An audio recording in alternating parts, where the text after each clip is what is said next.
We're going to do a high key situation right now. High key lighting, we're using a large softbox, and it is at f11. I'm using a homemade reflector, which is reflecting the light back up into Danielle's face. And I'm using my reflector boards as a fill light. And that's my favorite form of fill light. Of course, you don't have to use that. You can use an actual light if you want. Generally, I go for about a 2-stop difference. So if my main light's at f11, I would go for 5.6 on a fill light, usually a very soft light source. However, that's my favorite light source. Come on over here. Let's look at the background light. We have, just up to your right a bit more and I'll show you. We have over here 2 alien bees, and they're turned right down to f16. They're coming off of a 6-inch reflector, so there's no filtration on it or whatsoever, and it's projected across onto the background.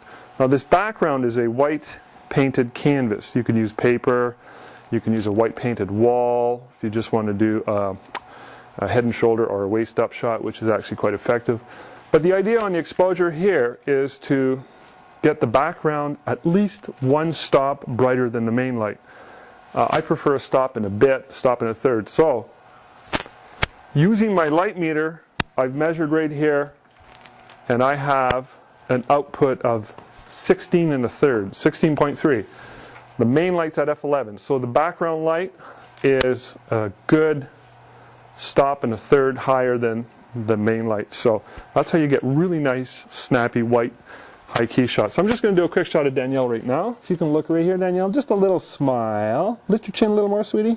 A little more, a little higher. Got it, girl. A little, tilt your head just a bit that way. Good. Lift your chin up some more. Get your body up a little higher. You're slouching down too much on me there. Good. A little smile. Okay, say poop. No? All right, say belly buttons. Okay, that's how we get a high key. That's one version.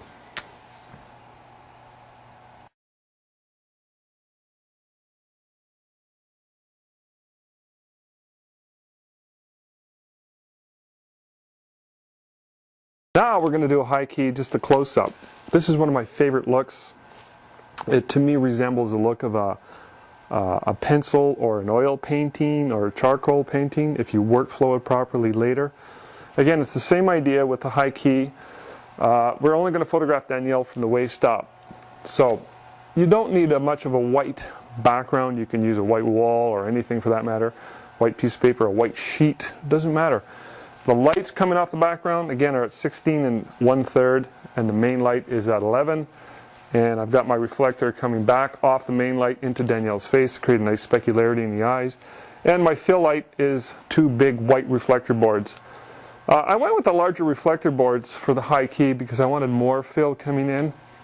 With a high key shot, unlike the low key where we want very dramatic shadowing, I don't want the shadowing to be that dramatic, so I want the fill light to be filling in more, and I want the main light to be more blended as opposed to stark shadowing. So that's kind of the idea behind this one. So again, f11, 16 1/3 on the background, and I've angled her away from the main light, and I'm going to turn her head into the angle of the main light for a nice, elegant, classic portrait. So I'm going to take one right now, and we're going to show you what we end up with. Danielle, look here, please. That a girl. Can you smile a little bit? That a girl. That's nice. That's really nice. Okay, I'm going to get you to turn your head a little bit. Just your head. Just your head. Look here. Good, good, good, good. Look right here. Keep looking there. Hold still. I'm going to move my hand away. Keep looking there. That's nice. A little smile. Good. Okay, so check out how we workflow these images so you can see where I take this image to and how nice it is and timeless, especially as a black and white and as or a sepia tone shot. This kind of setup here is absolutely amazing, and but you must workflow it properly in order to get the right results. So that's it. That's it for my second variation on the high key shot. Hope you've enjoyed it.